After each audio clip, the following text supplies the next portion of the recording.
मीरा के सामने आ गया आर्या और वर्धन परिवार का एक और खतरनाक सच। अन्नू की जिद से परेशान आर्या ने छुपाने की कोशिश की अपने इमोशंस को। सीरियल तुमसे तुम तक का आने वाला एपिसोड बहुत ही ज्यादा इंटेंस हो चला है। आप देखेंगे कि किस तरह से अन्नू एक बार फिर आर्या को पूजा में ना बैठने के लिए कन्विंस करती है।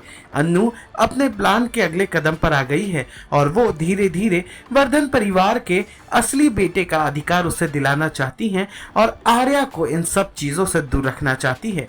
इसीलिए अन्नू बड़े प्यार से आर्या को समझाते नजर आती है। समझाती क्या है, बहलाती फसलाते नजर आती है और कहती है कि घर में होने वाले इस पूजा को अगर इस साल यशवर्धन करे तो कैसा रहेगा।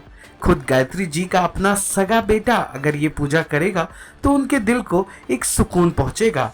आर्या भी पहले तो अन्नू के जुबान से ये सब कुछ सुनकर आग बबूला हो जाता है, लेकिन फिर उसे रियलाइज होता है कि अगर इस वक्त रिएक्ट करूंगा तो अन्नू को पता चल जाएगा कि मुझे इन चीजों से फर्क पड़ रहा है।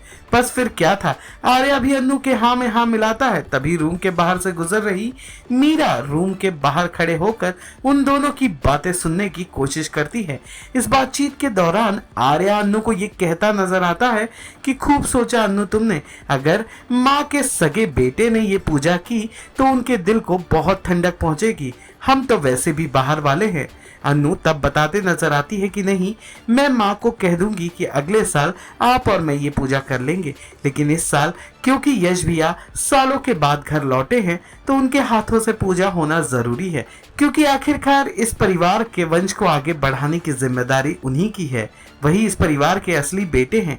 जैसे ही मीरा ये सुनती है उसके तो खुशी का ठिकाना नहीं रहता। जहां वो वन साइडेड लव करती थी आर्या से, वहीं आज पता चल जाता है कि वो आर्या से नहीं बल्कि उसके जायदाद से प्यार करती थी। अब वो प्लान बनाती है कि वो यश को फंसाएगी और यश के साथ अपने प्यार का खेल खेलेगी। जी हाँ, वही यशवर्धन जिसको मेंटली अनस्टेबल बताती थी मीरा, अब उसे ही सीढ़ी बनाकर वर्धन परिवार की बहू बनने का सपना देखने लगती है मीरा। अब देखना दिलचस्प होगा कि क्या मीरा अपने इस प्लान में कामयाब होगी या फिर अन्नू को इस बात की भनक लगेगी और वो मीरा को मात दे देगी। क्या मानना है आपका कहानी में आए एक नए ट्विस्ट को लेकर, कमेंट करके हमें जरूर बताइएगा। और जी टीवी के ये पॉपुलर शो तुमसे तुम तक से जुड़े सारे अपडेट्स को सबसे पहले जानने के लिए हमारे चैनल फिल्मी बीट को लाइक, शेयर और सब्सक्राइब जरूर करें।